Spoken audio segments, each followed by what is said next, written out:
Happy, happy Halloween, Halloween, Halloween. Happy, happy Halloween, Silver Shamrock.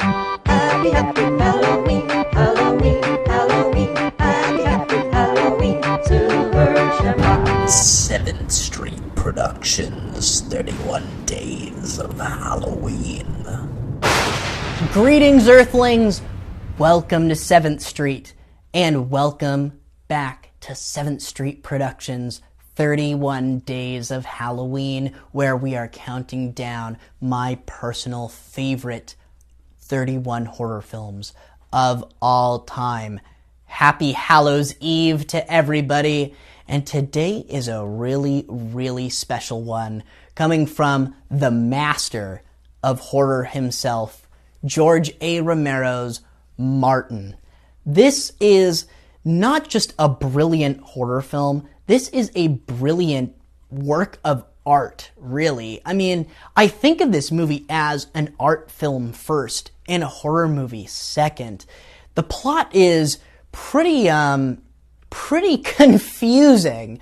John Amplas stars as the title character, Martin, who is a very shy, very softly spoken young man, or so he appears to be, who in the opening scene is on a train, and he breaks into this woman's cabin. He shoots her up with a liquid through a syringe so that she falls asleep, and while she's asleep, slits her wrists and drinks her blood. That's all within the first 10 minutes of this film. The first time I saw this movie, I was really I wasn't sure if I could watch this movie right then and there. I wasn't really ready for some rapey film. I had no idea where this was going. It was, really uncomfortable. Just that scene with him tussling with her after injecting her with this stuff and saying, "I just want you to go to sleep," is really pretty terrifying. We come to find out that Martin is actually on his way to his cousin's house, who is in his 70s, and it's from there that we learn that Martin and some of the older folk in his family that's from Europe are convinced that Martin is actually an 84-year-old vampire. And Martin is convinced of this as well, but Martin is a little bit slow, and the older people in his family are extremely religious and old-fashioned. So as a viewer, you're left really, really confused as to whether or not this is all in Martin's head and he's being influenced by, the religion aspects around him and his own kind of mental disorders, or whether or not he's really a vampire. But it really doesn't matter, and that's one of the beautiful things about this film.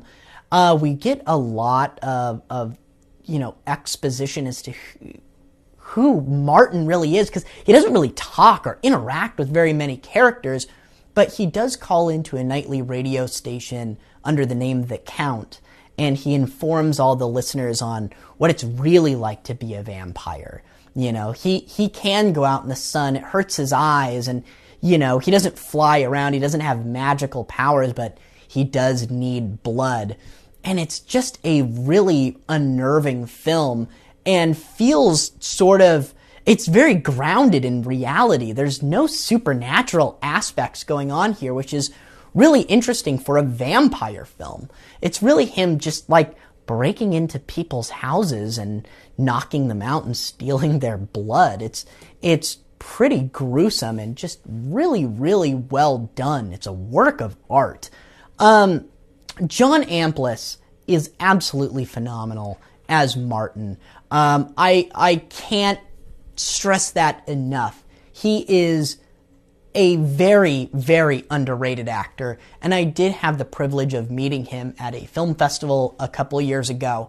And John Amplas is a really nice and humble guy as well. I kind of gushed to him a little bit on how much I respect him as an actor, and he was just kind of like, oh yeah, hey, thanks.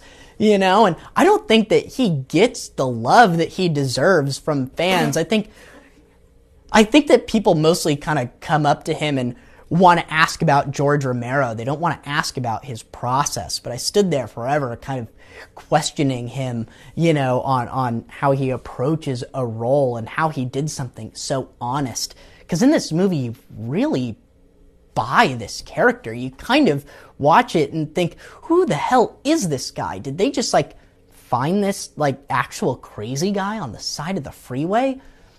This is just a great film. It's not for everybody. It's an art film. So if you're a fan of like, honestly, like kind of Darren Aronofsky kind of type horror films, I would recommend giving this one a go.